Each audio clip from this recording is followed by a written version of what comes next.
Então nós vemos aqui que o ministério de Elias começou relacionado à água. Não vai chover enquanto eu não disser. E por 3 anos, conforme nós vamos ver depois, não choveu. Porque era a palavra de Deus através do seu servo. Quando Deus diz, acontece. Aquilo que Deus promete, se cumpre. Agora, passado este período, o que acontece? Você vai ver no capítulo 18, muito tempo depois, no 3º ano da seca, então, aparentemente ele ficou lá, morando com aquela mulher por 3 anos. No 3º ano da seca, a palavra do Senhor veio a Elias, dizendo: vá apresentar-se a Acabe, porque farei cair chuvas sobre a terra. Deus está falando, agora acabou, não vai ter mais seca, mas você vai lá falar com o rei que morria de ódio de Elias. Então Elias foi e se apresentou a Acabe, veja a coragem.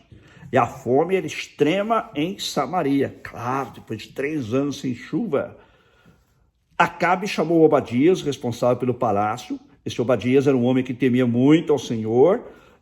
Assim, quando Jezabel exterminava os profetas do Senhor, Obadias tomou 100 profetas e em grupos de 50 os escondeu em cavernas e os sustentou com pão e água. Você veja que mesmo com a rebeldia espiritual do povo de Israel, mesmo com a apostasia, havia uns poucos fiéis a Deus. Havia 100 profetas ali fiéis a Deus. Este homem Obadias, que também era fiel a Deus, embora fosse servo de Acabe, escondeu os profetas de Deus em cavernas, em grupos de 50, e ele os alimentava também com pão e água. E Acabe disse a Obadias: vá pela terra, todas as fontes de água e todos os vales, pode ser que achemos capim, para que salvemos a vida dos cavalos e das mulas e não percamos todos os animais. Repartiram entre si a terra que iam percorrer. Acabe foi sozinho por um caminho e Obadias foi sozinho por outro. Quando Obadias já estava a caminho, eis que Elias se encontrou com ele. Obadias, reconhecendo, prostrou-se com o rosto em terra e disse: é você mesmo? É meu senhor Elias. Levou um susto. Elias havia desaparecido por 3 anos. Ele respondeu: sim, sou eu. Vai, diga a seu senhor. Eis que Elias está aqui. Mas Obadias ficou com medo. Ele falou: não, se eu for lá disser que você apareceu, ele vai me matar.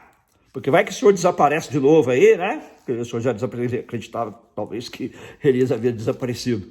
E, sobrenaturalmente. E eu vou ficar em maus lençóis e ele vai me matar. Ele já mandou procurar você por toda parte e não encontrou. Aí ele diz assim: agora você quer que eu vá lá dizer ao meu senhor, o rei, que Elias está aqui? Pode ser que tão logo me afaste de você, o Espírito do Senhor Deus o leve não sei para onde. E se eu der notícia a Acabe e ele não encontrar, ele me matará a mim, esse seu servo, que temo o Senhor desde a minha mocidade. Bem, aí ele conta a história, como ele havia escondido os profetas, para evitar que Jezabel os matasse. Essa Jezabel, como eu falei, era uma mulher odiosa. Ela era cheia de ódio, cheia de raiva contra Deus e as coisas de Deus. Tem gente que é assim, não é? Até hoje.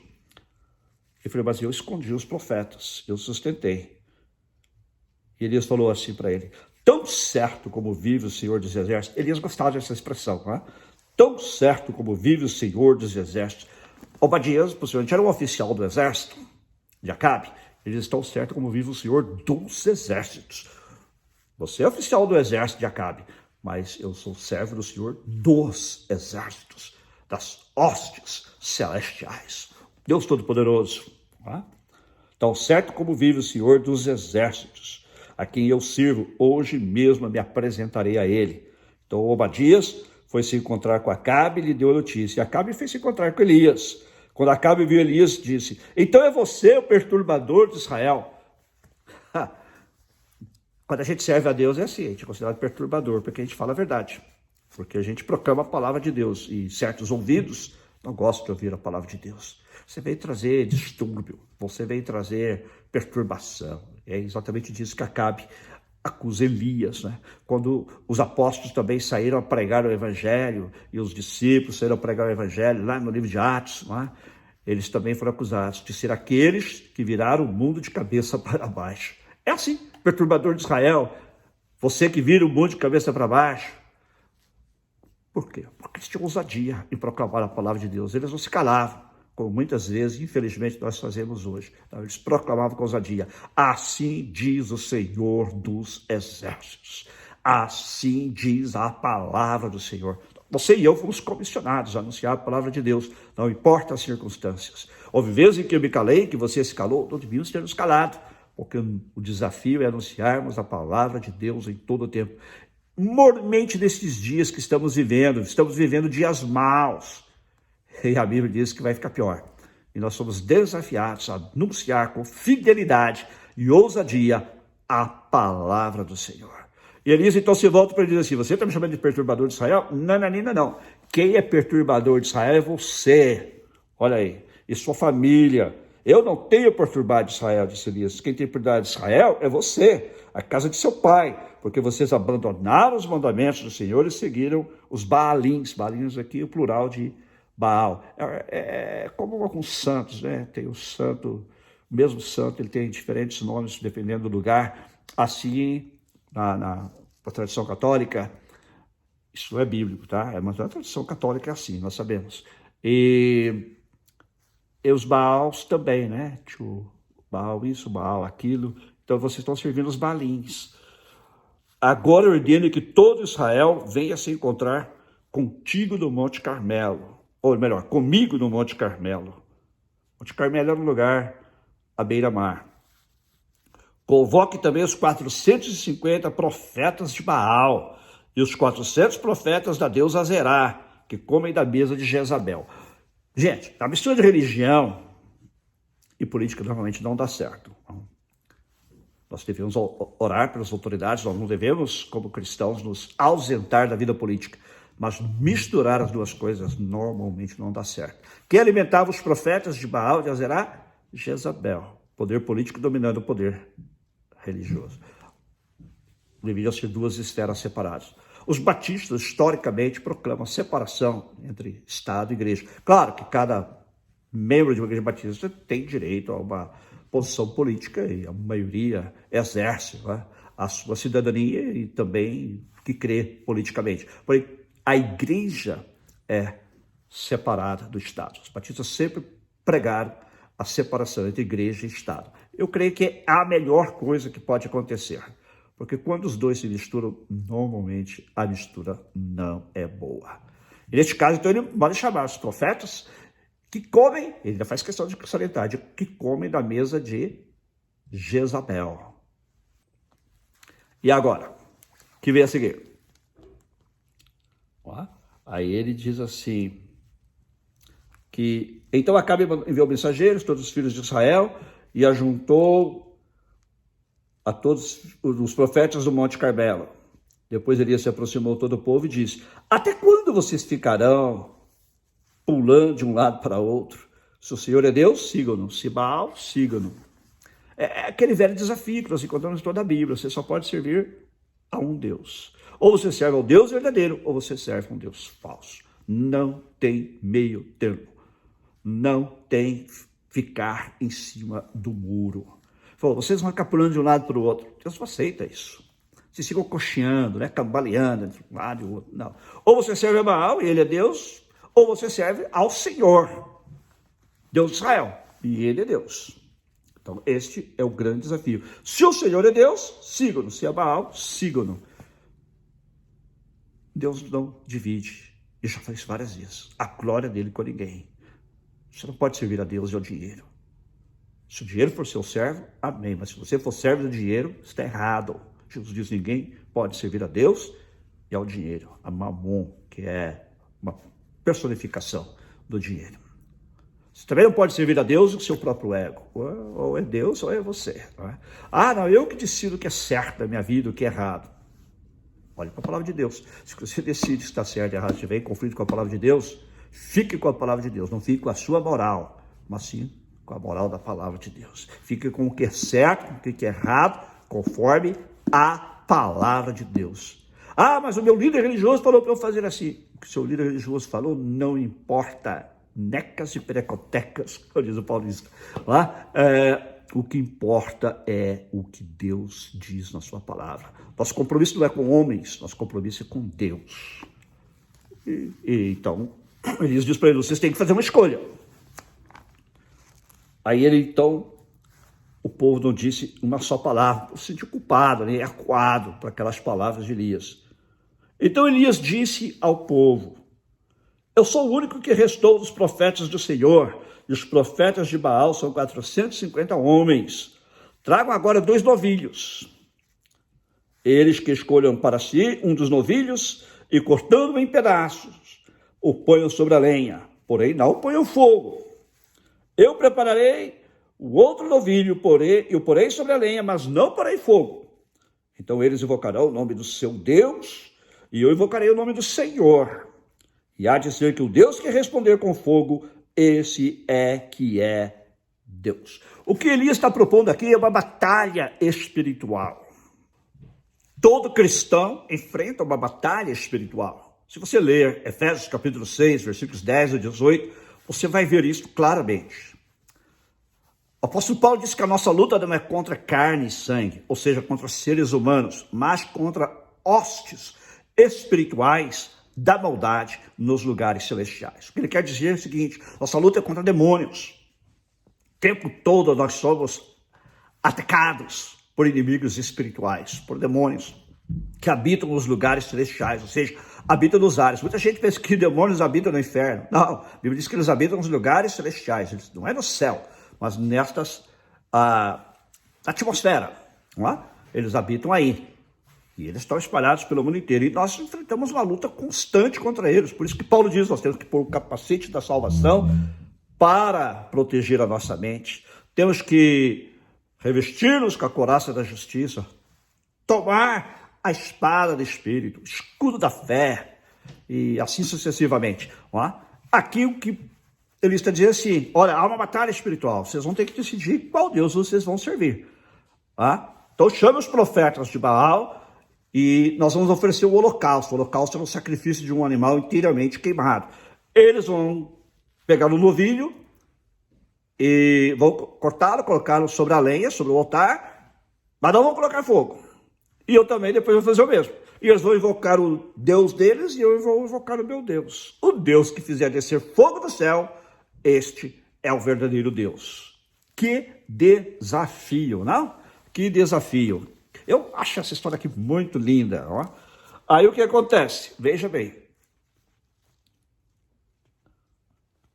Todo o povo respondeu: é uma boa proposta. Elias disse aos profetas de Baal: escolham dos novilhos e preparem no primeiro, porque vocês são muitos. Depois invoquem o nome do Deus de vocês, mas não ponham fogo na lenha. Pegaram o novilho que lhes foi trazido, prepararam-no, invocaram o nome de Baal, desde a manhã até o meio-dia, dizendo: ó Baal, responde-nos. Gritando a pessoa desde manhã até o meio-dia: Baal, Baal, manda fogo, responde-nos, manda fogo, Baal. Porém, não se ouviu nenhuma voz e não houve quem respondesse. E ficaram pulando ao redor do altar que tinham feito. Era a maneira deles de adorar, né? Ficavam pulando e dançando, imagino, e gritando, já estavam loucos, né? Ao meio-dia, Elias começou a zombar deles, dizendo: olha a ironia de Elias. Gritem mais alto, porque ele é um Deus. Pode ser que esteja meditando, atendendo a necessidades ou viajando. Talvez esteja dormindo e necessite que o acordem. O Elias, acho que ele foi até demais aqui, né? Pode ser que ele esteja meditando. Deus meditando é demais, né? Atendendo às necessidades. Talvez estava pensando até que ele tivesse sugerindo que ele estivesse no banheiro, né? Não é que ele está no banheiro, está demorando demais. Ou viajando, que ele foi viajar, chamem-no. Talvez esteja dormindo, né? Caiu no sono, né? E necessita que o acordem. E eles clamavam em altas vozes e se cortavam com facas e com lanças, segundo o seu costume. Veja como era a adoração a Baal. E até ficarem cobertos de sangue. Passado o meio-dia, eles profetizaram até a hora do sacrifício da tarde. Porém, não houve voz, nem resposta, nem atenção alguma. Então Elias disse a todo o povo: aproximem-se de mim. Chega aqui. Vocês vão ver agora quem é o verdadeiro Deus. E todo o povo se aproximou dele. Ele restaurou o altar do Senhor que estava em ruínas. Aqui é a primeira coisa para você ter vitória na sua vida espiritual. Restaurar o altar do Senhor. Como está o altar do Senhor em sua vida?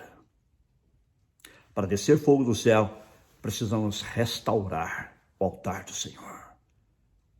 Para que Deus manifeste o seu poder em nossas vidas, precisamos restaurar o altar do Senhor. Se o altar do Senhor em sua vida está em ordem, mantenha-o assim. Não deixe jamais que ele fique em ruínas. Não deixe jamais que ele seja desmantelado, como a gente vê que aconteceu aqui. O altar do Senhor estava em ruínas. Esse é o primeiro passo. Restaure o altar do Senhor. Restaure a sua vida espiritual. Confesse seus pecados a Deus. Estou lendo um livro, está falando muito comigo. Creio até que eu vou fazer uma série de pregações sobre este livro. Eu creio que não existe em português. Chama Full Surrender, rendição total. Eu tenho que me render totalmente a Deus. Eu tenho que confessar os meus pecados. Os meus pecados secretos eu os confesso em secreto. Os pecados que eu cometi contra outras pessoas, tenho que confessar às pessoas. Peço perdão a Deus, sim, mas também tenho que confessar às pessoas a quem eu ofendi. E os pecados cometidos em público têm que ser também confessados em público. Não é que você tem que expor detalhes, não, você precisa confessar em público. Se você ofender alguém na frente dos outros, tem que confessar também na frente dos outros. Ou pelo menos procurar aquelas pessoas, se não houver oportunidade de reunir todos, e falar, olha, eu já pedi perdão, já pedi desculpa àquela pessoa. Enquanto você não confessar seus pecados, enquanto você não puser o altar do Senhor em ordem em sua vida, o fogo não descerá. Deus não atenderá a sua resposta, a sua oração. Deus é amor, mas Deus também é justo. E seria injusto da parte dele atender você estando em pecado. Jesus nos ensinou a orar assim, perdoa-nos os nossos pecados, assim como nós perdoamos os que pecaram contra nós.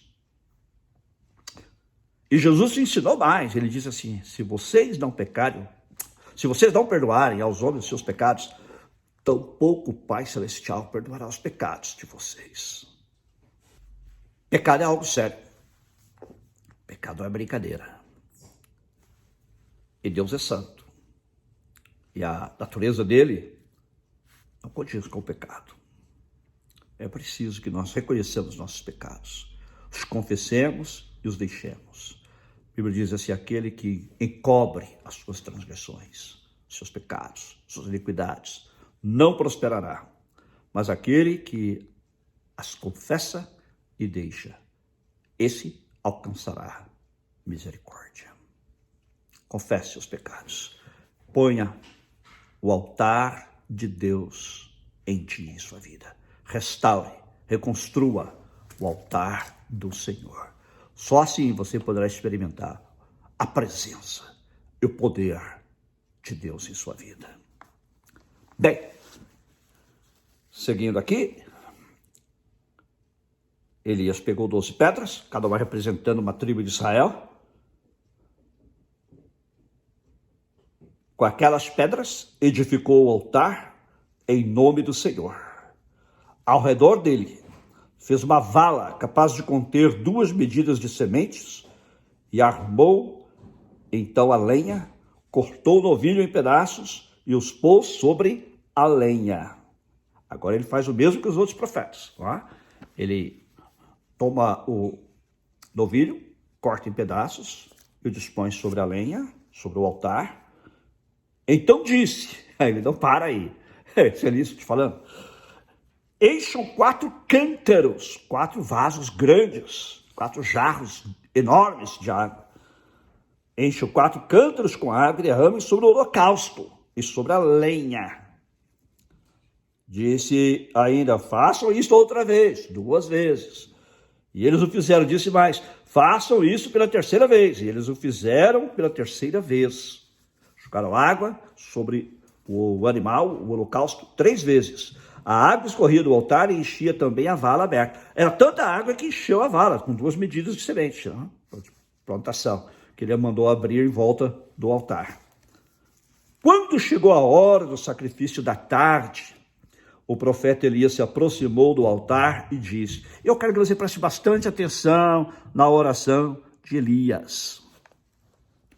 Ó Senhor, Deus de Abraão, de Isaque e de Israel, que hoje se fique sabendo que tu és Deus em Israel e que eu sou o teu servo e que segundo a tua palavra fiz todas estas coisas.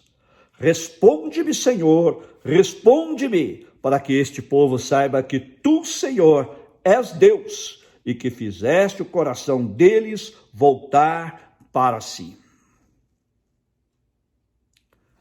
Na versão da Bíblia que eu leio, esta oração tem 61 palavras. Quanto tempo eu levei para ler esta oração? 10 segundos, 15 segundos, 20 segundos? Vamos ler de novo? Vamos ver. Ó Senhor, Deus de Abraão, de Isaque e de Israel, que hoje se fique sabendo que tu és Deus em Israel e que eu sou o teu servo e que segundo a tua palavra fiz todas estas coisas. Responde-me, Senhor, responde-me, para que este povo saiba que tu, Senhor, és Deus e que fizeste o coração deles voltar para ti. 20 segundos. Talvez Elias falou com mais ênfase, pausadamente, levou 1 minuto. 61 palavras. Então caiu fogo do Senhor e consumiu o holocausto, a lenha, as pedras e a terra, e ainda lambeu a água que estava na vala. Uau! Veja só, quando você está em comunhão com Deus, não são orações prolongadas que vão fazer a diferença. Jesus criticou os fariseus: vocês fazem longas orações para serem vistos pelos homens. Não resolve nada, Jesus disse. Veja que aqueles profetas de Baal tinham rezado, orado, chorado, se esfaqueado o dia inteiro. Ou pelo menos a manhã inteira, e nada. Absolutamente nada. Aconteceu até o sacrifício da tarde, ou seja, então foi mais do que a lei da meio-dia. Veja, agora Elias com uma oração de 61 palavras, ele fala: Senhor, mostra que tu és Deus.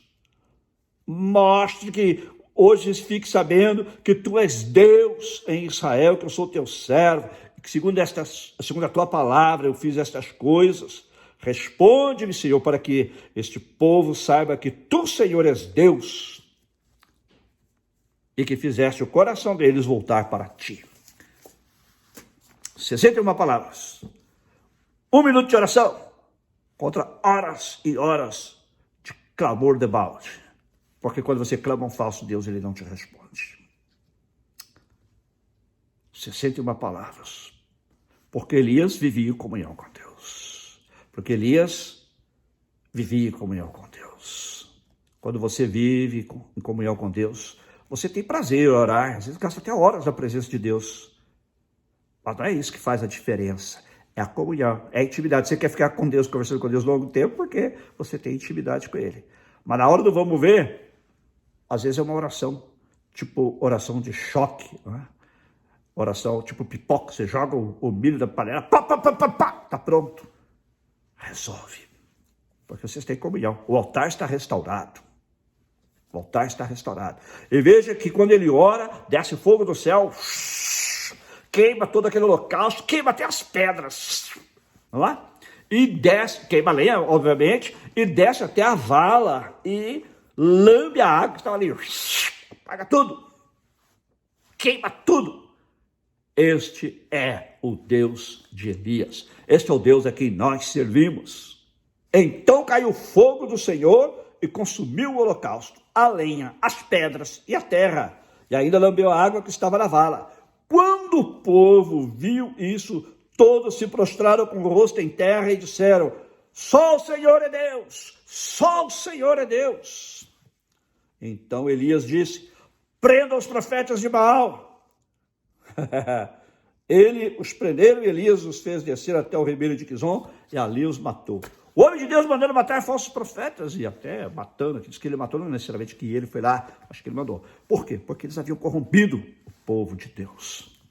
A gente não pode fazer mesura, a gente não pode ficar em cima do muro, a gente não pode brincar com pecado nem com falsos deuses. Só o Senhor é Deus. O povo reconheceu. Naquele momento, o povo reconheceu. Nós vamos ver que o povo não permaneceu fiel a Deus, com exceção de alguns milhares. Porém, naquele momento, o povo declarou, confessou, só o Senhor Deus. Você também precisa confessar. Você precisa confessar primeiro que só Jesus salva. A Bíblia diz assim, se você confessar com a sua boca a Jesus Cristo, você será salvo. Pois com a boca se faz confissão para a salvação. Você precisa crer no coração, mas você também precisa confessar publicamente que Jesus é o Senhor, que morreu por você, pelos seus pecados, e agora você o recebeu como seu Senhor e Salvador, e Ele é o Senhor da sua vida. Segundo, nós precisamos confessar Jesus diante dos homens, confessá-lo às pessoas. Jesus diz assim, todo aquele que me negar diante dos homens, eu também o negarei diante do meu Pai que está nos céus. Mas aquele que me confessar diante dos homens, eu também o confessarei diante do meu Pai que está nos céus. Vamos confessar, falar de Jesus, compartilhar o amor de Jesus. Você já parou para pensar, toda pessoa que está ao seu redor que não conhece Jesus está indo para o inferno? Sem exceção. Está indo para o inferno. Então, você e eu temos este privilégio e esta incumbência de confessar Jesus, de falar de Jesus, anunciar Jesus às pessoas. E também precisamos confessar Jesus com nossas ações, honrá-lo com as nossas ações. As nossas ações devem ser fruto da nossa fé. Tem gente que pensa que boas obras, boas ações levarão à fé verdadeira e eles serão salvos. Não é isso que a Bíblia ensina, é o contrário. Eu creio em Jesus Cristo e porque eu creio, o Espírito Santo vem habitar em mim, eu vou produzir boas ações, produzir boas obras. A Bíblia diz que Deus preparou as boas obras para que nós andássemos nelas, porém elas não salvam, porque pela graça vocês são salvos por meio da fé. Isto não vem de vocês, não vem das obras, para que ninguém se glorie, diz o apóstolo Paulo. Isso está no Evangelho de Efésios, no Evangelho, eu digo, do Novo Testamento, não é? Efésios, capítulo 2, versículos 8 a 10. Ninguém pode chegar diante de Deus e dizer, eu fiz boas obras, estou salva. Porque você também fez más obras, elas por elas, você vai para o inferno. Mas eu reconheci que eu sou um pecador. Confessei Jesus Cristo como meu Senhor e Salvador. E aqui me lanço sobre a tua graça, sobre a tua misericórdia. E Deus então te perdoa e te dá a salvação. E você agora vai viver esta vida que vai glorificar a Deus, espalhando o amor dele por onde você for. Amém? Bem, eu queria terminar hoje de falar sobre a vida de Elias, mas não é muita coisa, não. Elias me fascina, não? Então nós vamos continuar na semana que vem falando um pouco mais sobre Elias, profeta do fogo e da água. Seu ministério começou com água. Seu ministério agora passa a ser um ministério de fogo, né? Fogo dos céus. Mas vem mais água por aí. Nós vamos ver isso na semana que vem.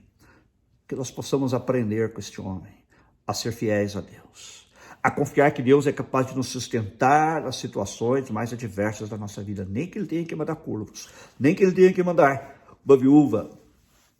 Ele suprirá as nossas necessidades. É aquilo que Deus promete, Ele cumpre. Seja, portanto, fiel a Deus, seja fiel a Ele, ande com Ele. E se o altar de Deus em sua vida está quebrado, restaure-o o mais rápido possível, para que você possa desfrutar desta comunhão maravilhosa com seu Pai Celestial. E você que não recebeu ainda Jesus Cristo, que não o confessou pessoalmente como seu Senhor e Salvador, faça isto agora. Eu vou orar por todos nós, mas eu quero orar também especialmente por você que quer aceitar Jesus Cristo como seu Senhor e Salvador. Ou talvez você esteja como o povo de Israel. Eles já tinham confessado a Deus como seu Senhor, mas eles apostataram, se desviaram da fé. Talvez você também se desviou, mas hoje você quer voltar. Hoje é noite da restauração do altar na sua vida. Faça essa oração comigo. Diga, Senhor, Tu és o verdadeiro Deus, o único Deus verdadeiro. Nós te confessamos, Senhor, Deus, ajuda-nos a olhar para o nosso coração, a fazer um autoexame e a confessar os nossos pecados a Ti. E a restaurar o altar do Senhor em nossas vidas. Perdoa-me, Senhor, os meus pecados, a minha desobediência. Ó Senhor, por Tua graça, eu firmo contigo uma aliança. Eu renovo contigo uma aliança de restaurar o altar do Senhor em minha vida, de confessar Jesus como meu Senhor e Salvador diante dos homens. E se você ainda não recebeu Jesus como seu Salvador, eu vou orar especificamente com você, ou se você deseja voltar aos caminhos do Senhor, diga: Senhor Jesus, reconheço que sou pecador, tenho andado longe da Tua vontade, da Tua palavra. Me perdoa os meus pecados e me purifica de todos eles com o fogo do Teu Espírito Santo, que queima todo pecado, que queima toda escória, que queima toda sujeira na minha vida. E me ajuda a Te servir, Jesus, como meu único Senhor e Salvador. Em Teu nome. Amém. Amém. Senhor, eu oro por todos nós. Ajuda-nos, Senhor, a ser fiéis a Ti, como foi Elias. A Bíblia diz que Elias foi um homem sujeito às mesmas paixões que nós. Ele não foi um super-homem, ele não foi um super-cristão, ele não foi um super-crente. Ele foi apenas um homem como eu, como os irmãos, os homens e mulheres, amigos que nos assistem. Mas ele foi fiel, Senhor. Ajuda-nos a ser fiéis a Ti e a confiar em Ti, que Tu és poderoso para suprir todas as nossas necessidades. E se Tu tiveres que usar meios incomuns, como corvos e viúvas, para nos sustentar, Tu o farás, pois Tu és fiel. Mas ajuda-nos também a ser fiéis a Ti, para que quando orarmos, a nossa oração seja atendida, para que quando proclamarmos a Tua palavra, ela cause impacto em vidas, como foi no caso da vida e do ministério de Elias. E, Senhor, ajuda-nos a reparar o altar da nossa vida e a andar em comunhão contigo, confessando-te diante dos homens, atestando a nossa fé com boas obras, com boas ações, e falando do Teu amor e da Tua palavra àqueles ao nosso redor, para que todos venham a Te conhecer e ser salvos através do Teu Filho Jesus, em cujo nome nós oramos, agradecidos. Amém. Amém. Deus te abençoe grandemente. Quero convidar você para estar conosco domingo, às 4 da tarde em Los Angeles, e agora 8 da noite no horário de Brasília, porque estamos entrando no horário de verão aqui nos Estados Unidos. Serão só 4 de diferença. Participe do culto com a gente, na sua rede social, na sua mídia social, Facebook ou YouTube, também através dos podcasts. E una-se a nós na adoração, Senhor. E, por favor, compartilhe este estudo bíblico, esta meditação com seus amigos, com seus queridos, para que eles também venham a ouvir a palavra de Deus. Está escrito que a fé vem pelo ouvir e ouvir a palavra de Deus. Deus te abençoe grandemente. O Senhor é o meu pastor, nada me faltará. O Senhor é o meu pastor, em pastos verdejantes Ele me fará repousar junto às águas de descanso, me pastoreará, transformará